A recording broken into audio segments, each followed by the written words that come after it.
Thank you to everyone who's joined us today. I'm Laura Riley with Chicago Wilderness. I'm very pleased to welcome Peter Lane and Diane Russell from the Institute for Conservation Leadership.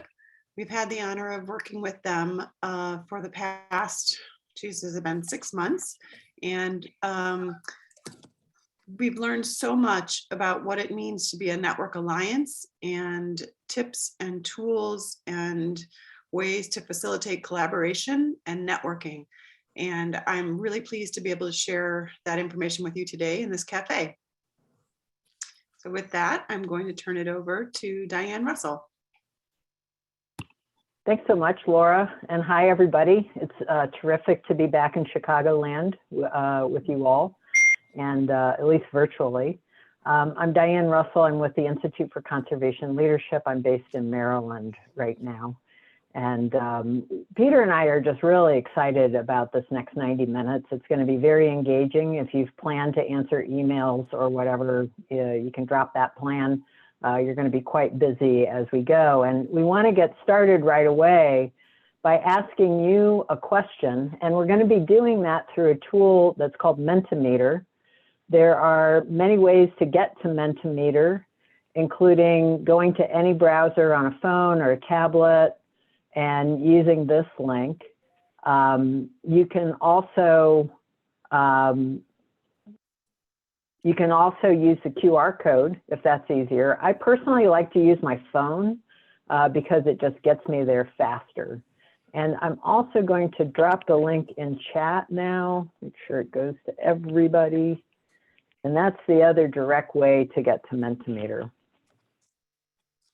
Once you're there, I'm going to go to the screen for Mentimeter, and we will see real time how you are answering this question that we'd like you to think about. We're curious, you're spending 90 minutes with us. What do you want to learn? And if you can give that to us in 3 words, it will really help us focus and see what you have to say and process it. It's going to come into Mentimeter and display here as a word cloud.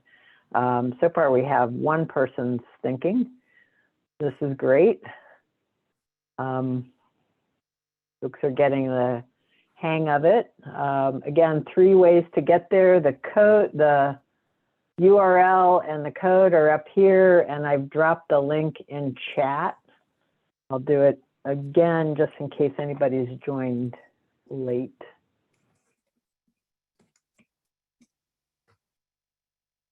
This is terrific so far. It's one of the smaller words there, but I think one of the things that I really like about what we're sharing is I believe that what we're going to share today will build more inclusive and engaging networks and processes. And for us, diversity, equity, inclusion is important, but that's often embodied in how we run our networks, how we lead our work, and how we actually set up our meetings. So we're going to be touching on all of that. Obviously, our effectiveness, our productivity, leadership, and collaboration is holding steady there in the middle. Confident in communication, I like that one a lot. Go ahead, Peter. I'm sorry. I was just going to say, yeah, some of these in here like buy-in and efficiency in networks. So we're not going to do a segment on buy-in, but I think what you're going to get out of this session in terms of the tools and the approaches will create more buy-in. Yeah. As well as efficiency in your meetings. Yeah, I think people come to workshops looking for talking points. We will send you out with 6 tips and 3 tensions to kind of hold in your mind. So you will get some of those tools that we hope are digestible and that you can use. This is great. Thanks everybody for contributing there. We will come back to Menti. So if you have that browser open, keep it open and we'll come back to it.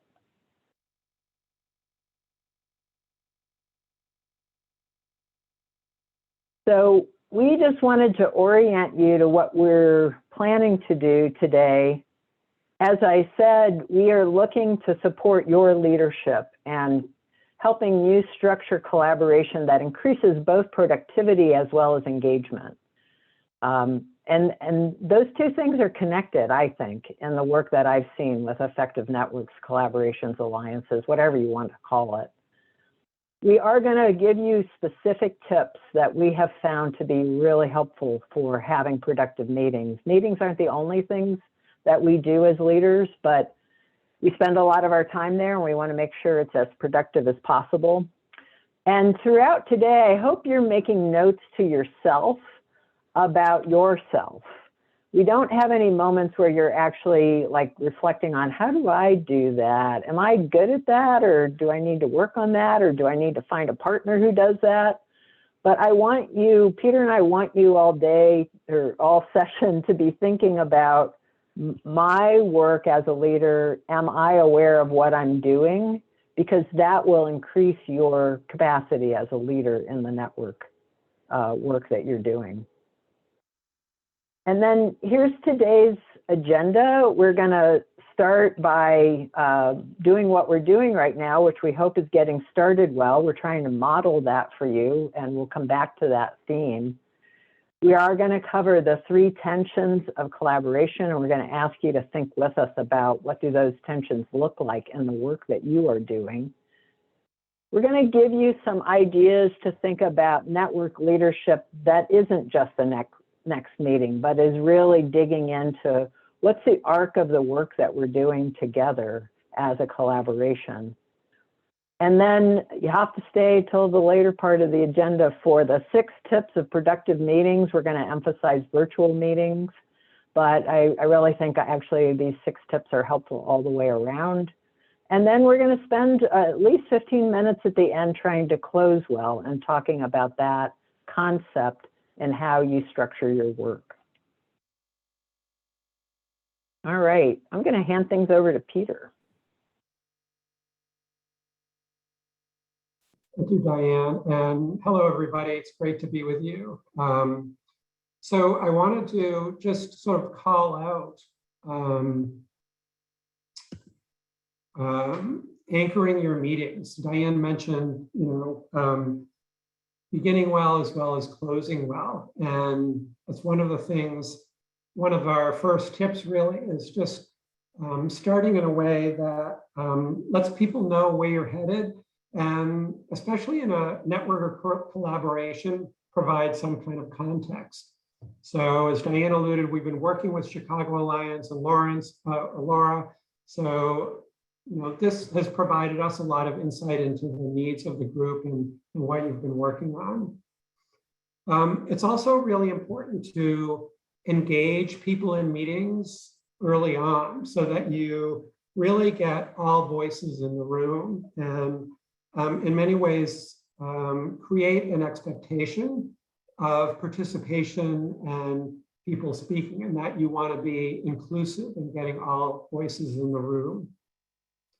The other thing to mention is just opening differently with new people versus regulars. So if you think about your goal group meetings, some of those meetings may be sort of the same people you're meeting on a regular basis, right? So your opening might be different than if you're opening with new people.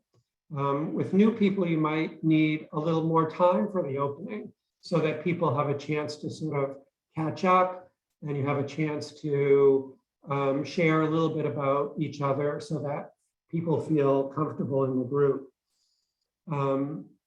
So I like to think about, any opening is probably 5 to 10% of your meeting, if you want to think about it that way. People don't think about anchoring your meeting as the work, but in a lot of ways, anchoring it so the meeting goes well is really important. So just really encourage everybody to think about that. And obviously, things like how much time you have, to what extent you know each other or new people is going to impact what you do when you open the meeting.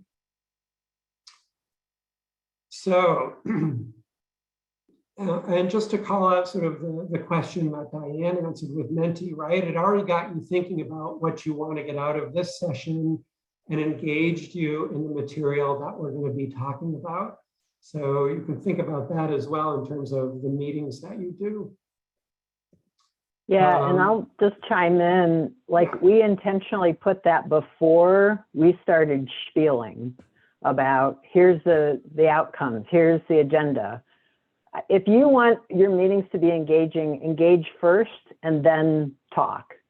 I'm always surprised at how that really shifts the dynamic. All right, so with that, I'm going to shift in and do a quick little presentation before sending you off into groups. So with any network or collaboration, we think about managing 3 tensions. And a lot of times people think about these as problems and they try to solve them. In a lot of ways, they just always exist within networks. And it's important just to be aware of that and to look out for them.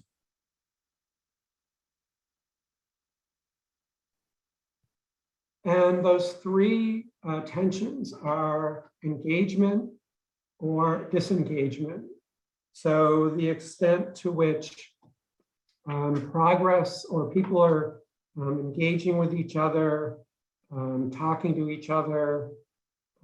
Is everybody engaged, or is it a small group of people engaged? And then on the other end, to what extent there's just kind of silence and people are not engaged. The second one is good momentum and stalemates. So is your network, is there energy and progress being made, or are you doing a lot of wheel spinning or kind of tripping over yourself so that the work doesn't proceed? And then the last one is cooperation or competition. And I think, that's especially important within networks where, sometimes there is co-opetition, right? That idea where, we have to have some give and take, in negotiation, or working together, or is it on the other end where it's more of a competition and there's sort of winners and losers? So I think to some extent, again, all of those exist within any kind of network or collaboration. And the trick for all of you, if you're a goal group leader or facilitator, or even a member of any type of network, is just put on your antenna to see to what extent those exist within the network. So we are going to, and Diane, do you have anything else to add to that? No, I think you've covered it well. I guess the only thing I would add is I sort of think about these tensions, as you said, as always there.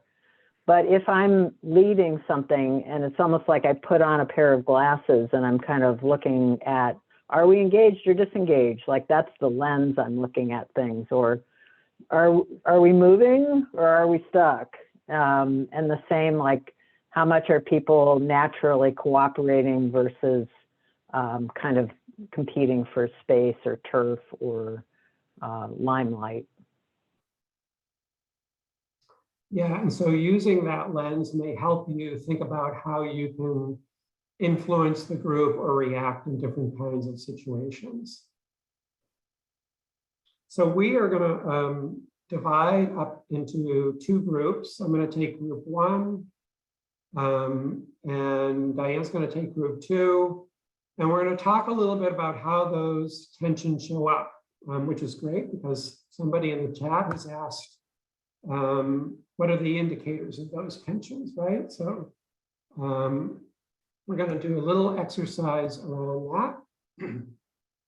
And so what we're going to do in those groups is on the Jamboard, we're going to give you an opportunity to, based on your experience, to give examples or illustrations of each of those and how that showed up and what the behaviors were. in a network or a group that you participated in.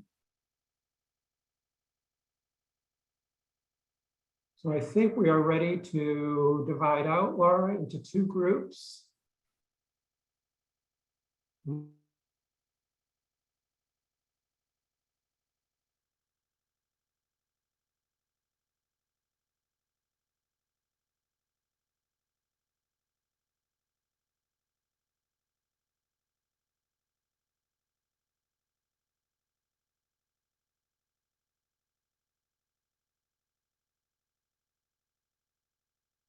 Do you need me to move Laura, I need to go to group 2.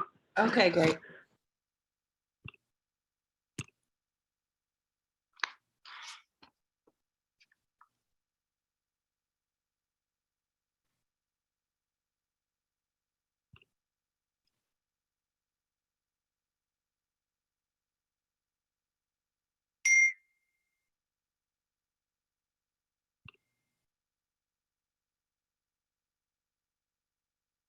Lots of good ideas. Lots of good ideas in the group that I was in. I'm sure that was the same in group 2. Thank you for all those good ideas. Again, just a reminder, and we will we'll send out notes from those Jamboards so you have all that information. But again, just as a reminder, like I think about those as almost like cues, things, behaviors, things that you can look for that will help you you know, sort of give you ideas on how to move the group forward. The other thing that I wanted to mention with this is, and we've talked about this in previous sessions, is that in any collaborative or network, there's for every organization and actually for every individual, there's a give and a get. And so often there might be kind of a misalignment of what that give-get ratio is. So, you know, if there might be disengagement, arms folded, if folks don't feel like they're getting something out of the work or out of the network that is important to them.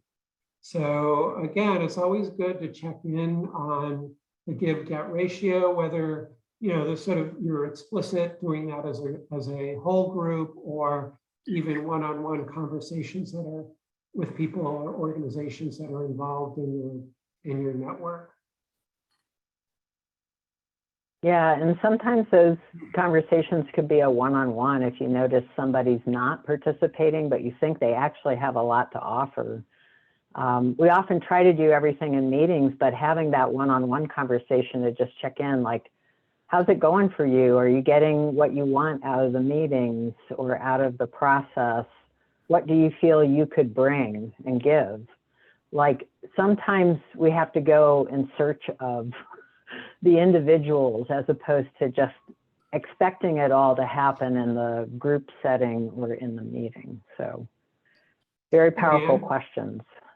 Yeah. Diane, an interesting question came up in our group was the whole idea of hybrid meetings, right? And that's like creates a whole nother set of challenges. And, you know, one of the things that we talked about was in your agenda is just being really intentional about how you engage those people who are not in the room. So you really have to be really explicit and intentional about doing that. Yeah, we can send that. We actually had a blog post at ICL about that, and we'll be sure to include that in what we send out to folks. That's going to be an increase to pay attention to. All right, so we are going to step away from the 3 tensions. Hope you'll hold those, keep those in mind, let them be the glasses that you look at the group dynamics through. But we want to talk more about what you are doing as a leader and how you are actually thinking about your role and your work in facilitating collaboration. And again, Peter said this at the beginning, you don't have to be the leader to be a leader in a group. Meaning all of us can lead from whatever posture we're in the group, and we all have responsibilities in that work. But I think one of the things I've noticed with collaborations is people are often really focused on we got to do this next meeting. And it's like, okay, so context, as Peter said, what have you been doing and where do you want to go? All of that has an impact on what you do at the next meeting. And so we've had, this is like kind of an embarrassingly simple diagram, but it actually is kind of mind-blowing for people to say, oh, this is what we did. At this meeting, we want to do this in order to set up the next piece of work at either in between meetings or at the next meeting.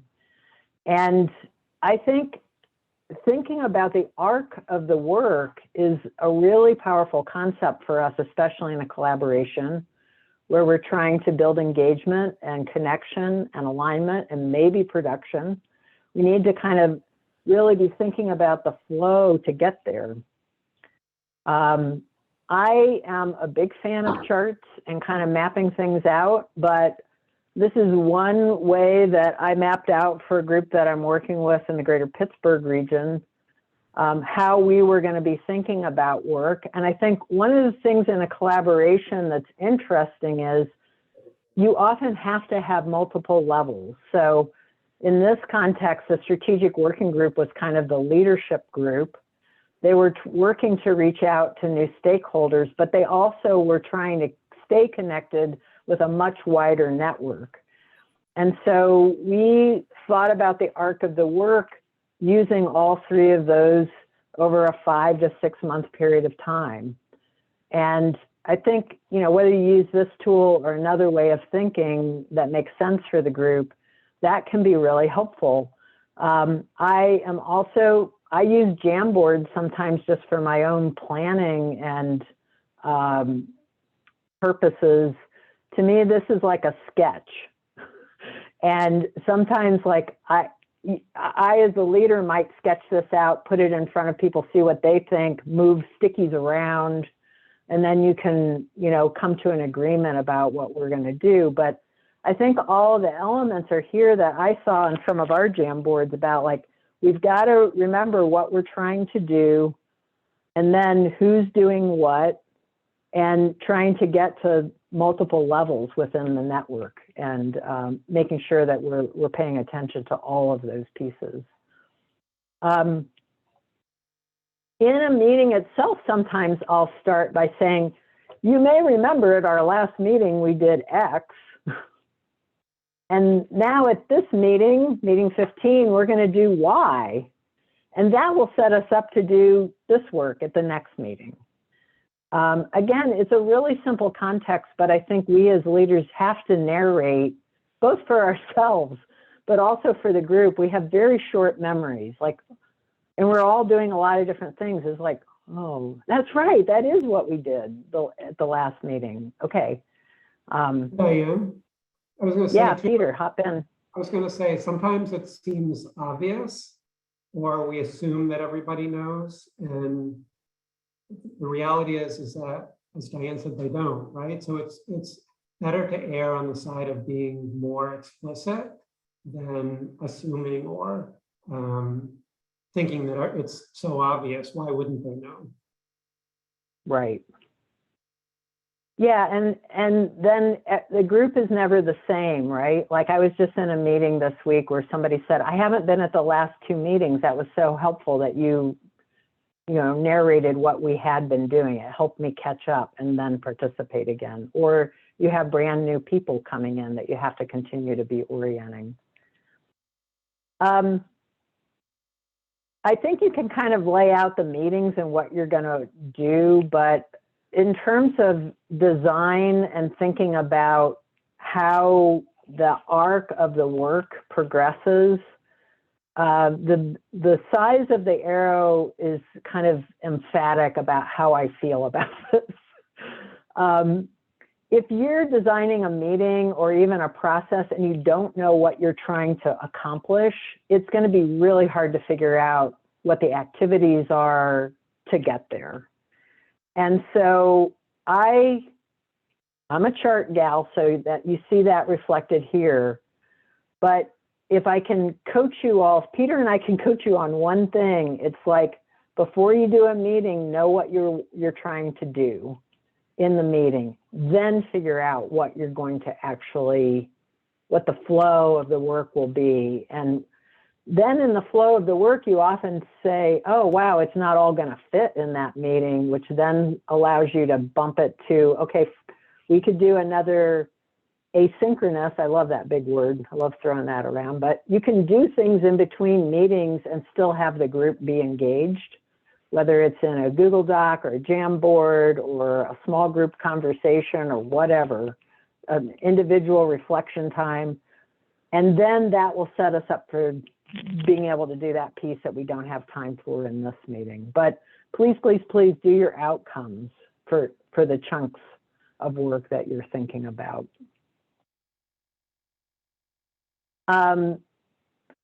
Tools we use, I'm just kind of showing you a way to think about leading that helps you think about the arc of the work, but also helps to maintain engagement. And I think we're going to turn now to an exercise where we want to pick your brains about what tools do you use to facilitate engagement, to keep a group moving, etc. So I'll let us go to Mentimeter next to do that. Let me just, in case you're new, whoop, wrong one. Do you have the slide here? Just to orient you back to menti.com. And I think Peter's going to drop that in chat for me as well. And then we'll queue up the next Mentimeter question that we have, which is, what are the tools do you use to support? And this is the key thing. Tell us why you like that tool. Tell us what the benefit is. So it would be tool, : whatever, why I like it. And again, we're crowdsourcing this. We'll share it with you, with everybody who's participating or who signed up for the workshop, so that we can share what's working for folks. So the Mentimeter should be open. Think about tools. Could be a process, could be a meeting thing. Here they come.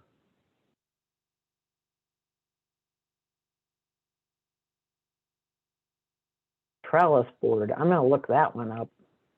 I have never heard of that.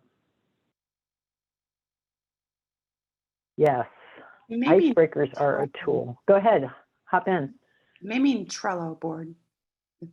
Trello? Yes, sorry, that was Trello. It auto-corrected to Trellis. Dang that autocorrect. I hate that. I love Trello too. Great. See, we'll scroll down here. Zoom polls they've gotten better too. I think polling and checking in can often really help. I've used polls a lot to take the temperature or actually make decisions for the group. You can kind of see where they're at on a scale and know if you actually have to keep talking about things or if you're actually there or you're not. Lots of great tools. I think tools like Slack, where you're tracking conversations, can be super powerful and helpful. Virtual flip charts can never go bad with food and drink. Logic models, I think that's a tool for planning, I think. I don't know who put that up there, but that's often, they kind of originated in the evaluation tool category, but I think we've used them a fair bit in the planning realm as well. This is an interesting one, running notes. Do you do those in a Google Doc or whoever put that up? Yeah, that's me. That's Mark. Hi, Diane. Hey, Yes, Mark. Google Doc, and then the problem is not everybody has access to Google, especially if we have Right. federal partners and some agencies in particular tend not to use Google. Yeah, we've been exploring a lot more using shared documents in Teams, which seems to work better for our government partners as well. I have to pull this out. This is an amazing tool, like just stopping action and going around the circle. Good way to get people in at the beginning, as Peter talked about, but it's also a good way if you're at a tough point or you just want to make sure you're getting input from everybody. These are great. I also, yeah, these are fantastic. Great. We will definitely share these with you, and appreciate everybody chiming in. So I think I want to turn things back over to Peter.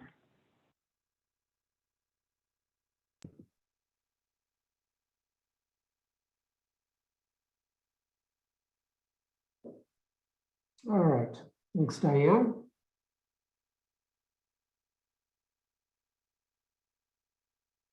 So I want to talk a little bit about 6 tips for productive virtual meetings.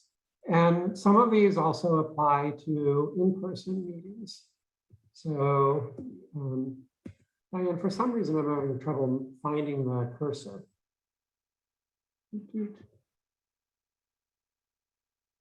There it is. Do you want me to advance? Can you do that, please? Sorry. Sometimes it's there, yeah.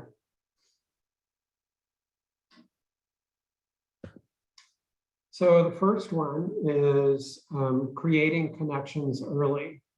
And, you know, especially in networks and collaboration, that trust and getting to know each other is really important.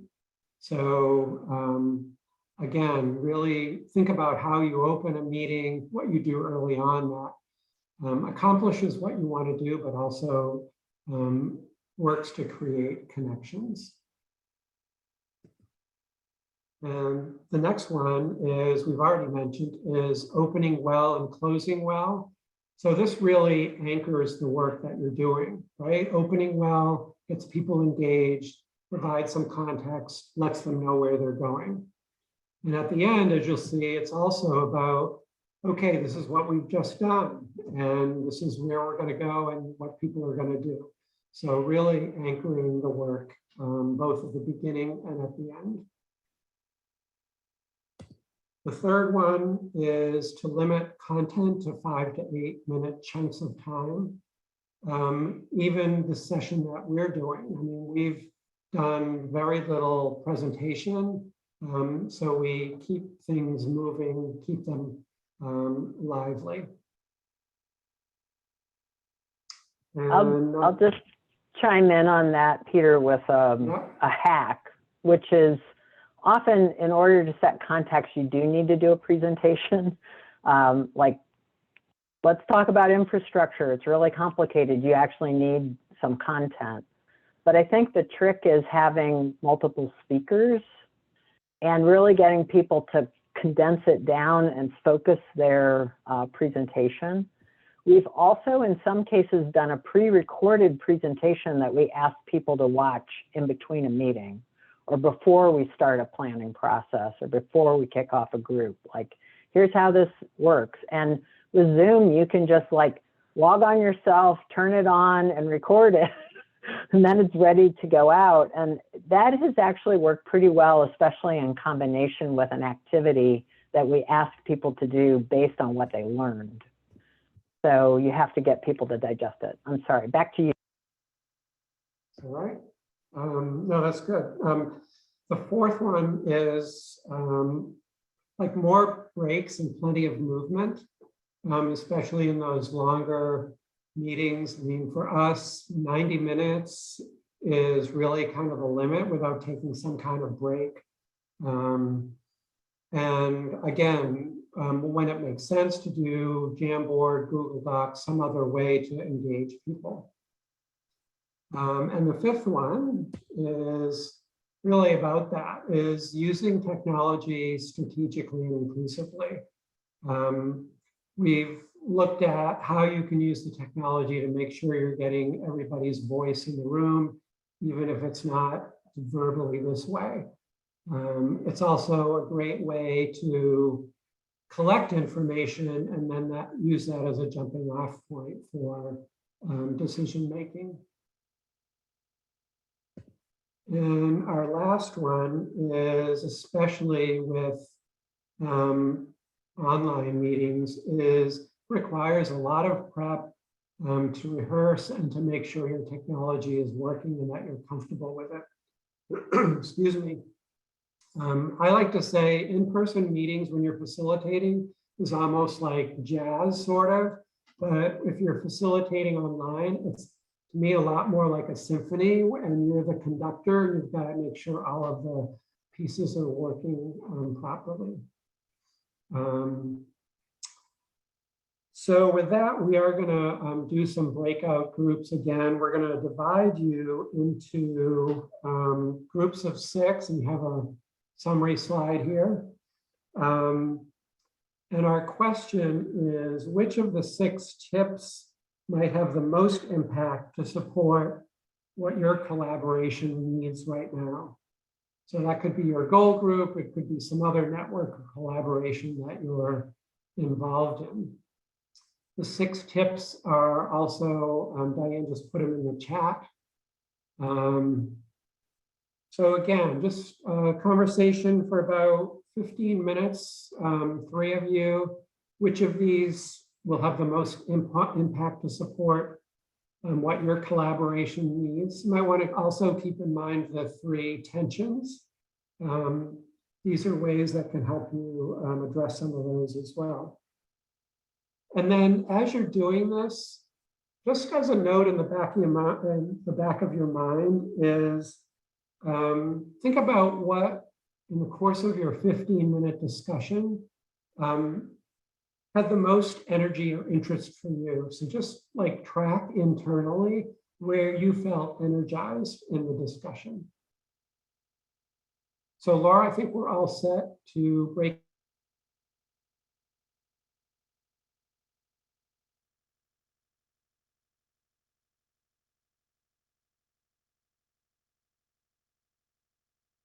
Everybody.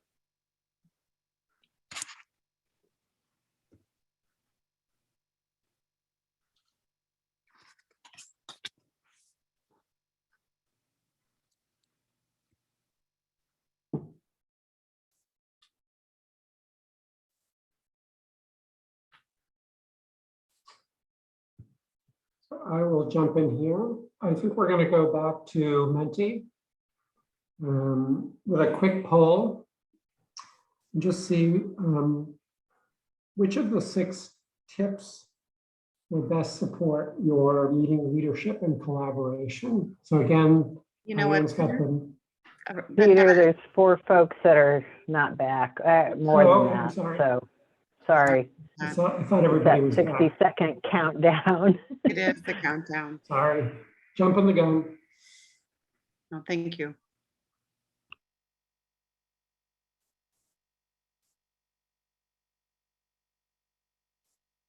Looks like everyone's back. Okay, so welcome back. And we are going to go to Menti again, a quick question on which of the 6 tips will best support your meeting leadership and collaboration. So let's take a look. If you can go back to the code up there.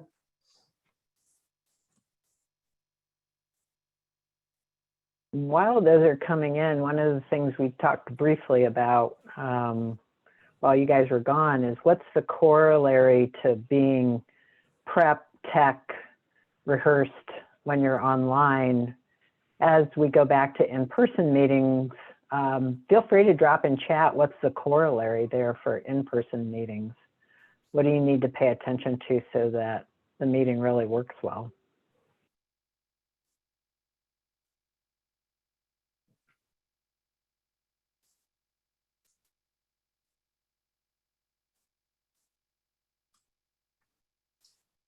A few more coming in, but it looks like at least those of you who have been able to access Menti, open well and close well. That's great to see. I think it really does contribute to anchoring the work.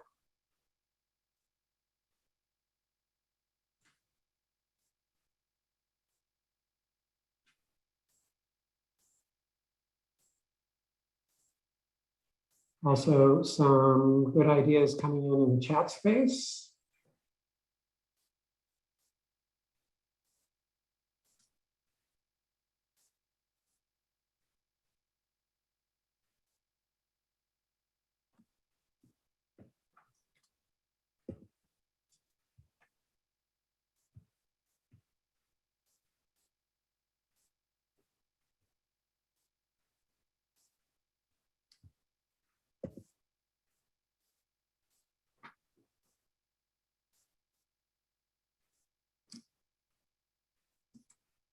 Good, interesting.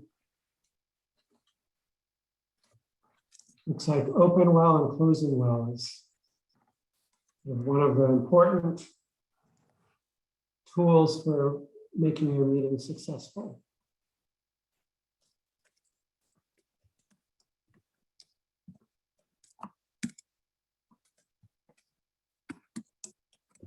Diane, do we have time for a couple of comments from people? Just curious what people talked about in your meetings. We don't actually, if we're going to do the closing well part. Yep, you're right. Which is really an interesting thing at this juncture, right? Like we've got 15 more minutes. We do want to make the point and actually model closing well. And the number of times I've facilitated where this has happened, it's like, oh, there's another good idea. Oh, we want to have this conversation. And it's like, one of the things I've started doing as I'm designing meetings is really protecting that last block so I can close well, and not letting things run on kind of into that space.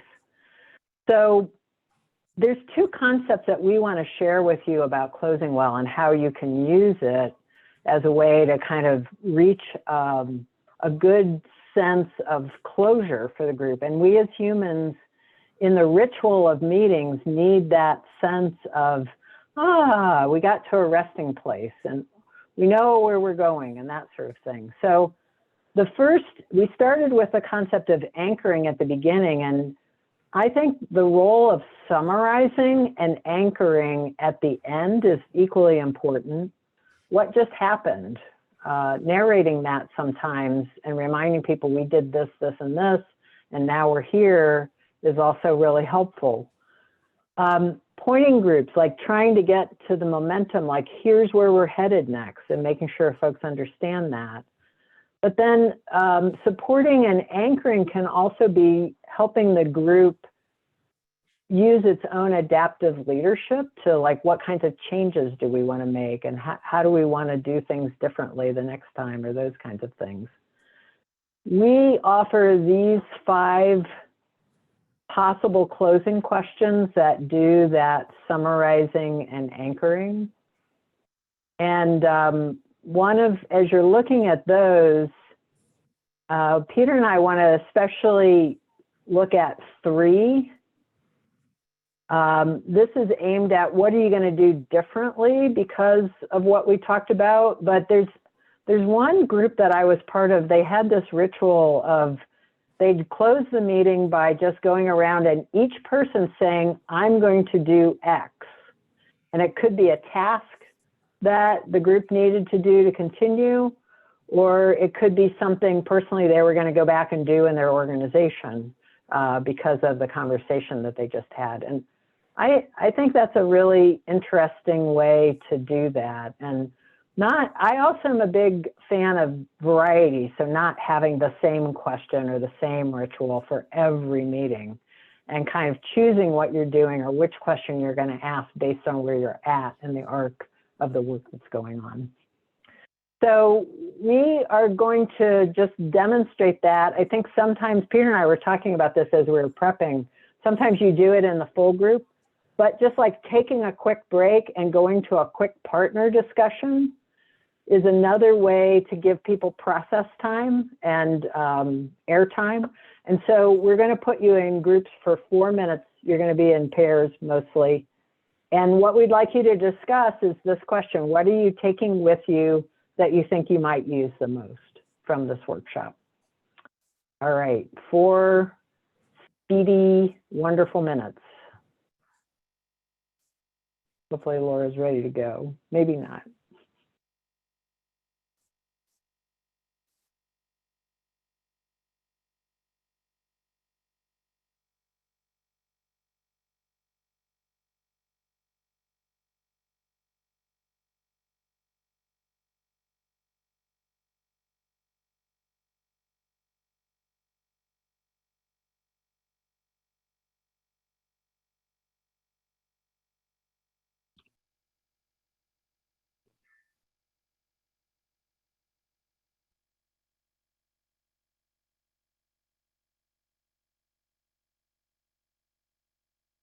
Well, I hope that was fun.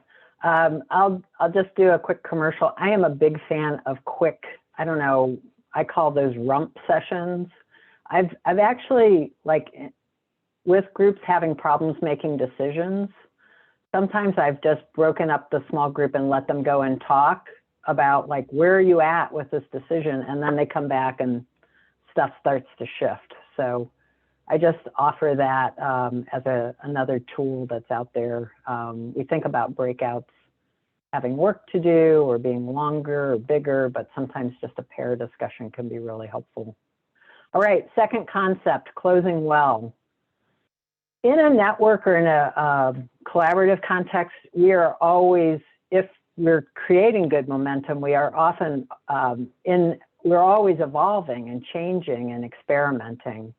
And I think especially in today's world where things are shifting almost daily, depending on what the headlines are, we need to be able to do that. And so Peter and I wanted to share this concept of getting feedback at the end of the meeting that will help create collective ownership and awareness of where you're at in the process. It helps you as a leader not have to guess. And it can be often done very quickly. One of our faves is to pop up a Jamboard and just ask people 5 minutes, what worked really well today about this meeting and what might we change for the future? Note the language on that. That is intentional. It's not like what stunk today. It's like, how might we move forward? How might we change things? Another way to end, but also get feedback on the meeting and what's working, is to ask these questions. I appreciated what, and I wonder if we might. And again, that language is incredibly intentional. These are openers. People will respond to these kinds of phrases because it comes from a more generative place.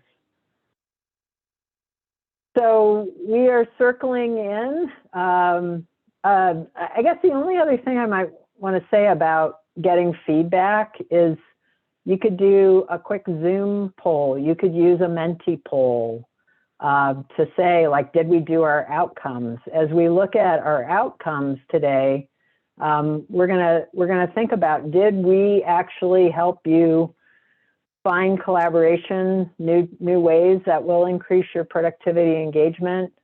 Did you get the tips? Will you be thinking about your meetings differently? And hopefully you held that in the back of your mind around self-awareness. You know, what did you think about your own leadership and your own work that you might want to pay attention to in the future?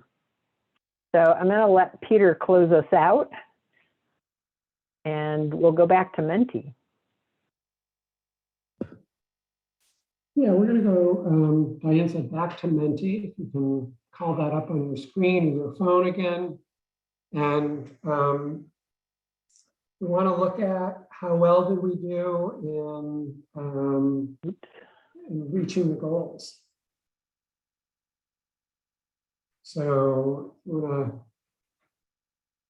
do a little rating there. How did we do meeting the session goals, discussing strategies for leading collaborative processes and networks, 6 tips, your self-awareness around what it means to lead a new network. And then I learned what I hoped to learn, sort of circling back to those 3 words that you put up on the screen at the very beginning of the session.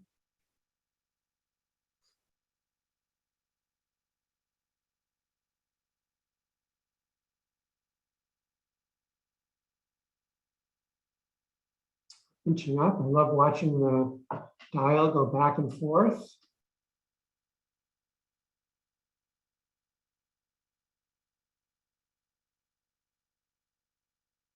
I was kind of worried at the beginning there, Peter. I won't lie. So just looking at what we've got here, certainly the 6 tips looks good in terms of what you'd hope to learn. Hopefully in that 90 minutes, gives you some sense of things that will help you engage your network members more.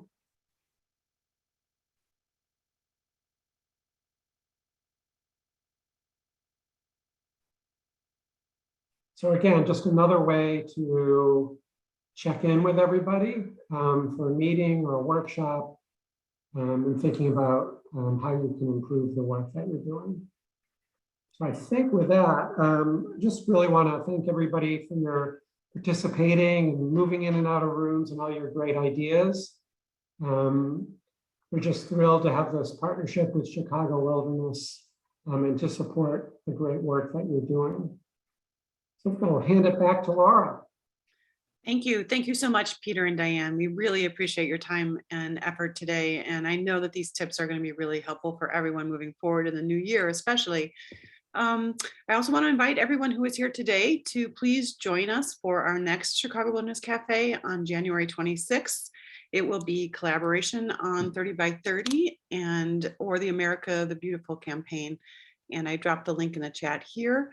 And I want to let you know that I will be sending a PDF of the slide presentation from today to all the participants, everyone who registered for today's session, and we will have the recording added to our website as well. So thank you so much, everyone. Have a great day.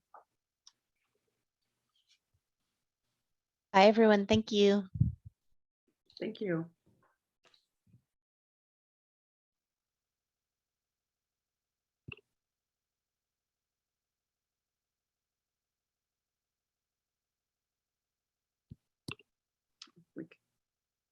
We'll see you again soon, Laura.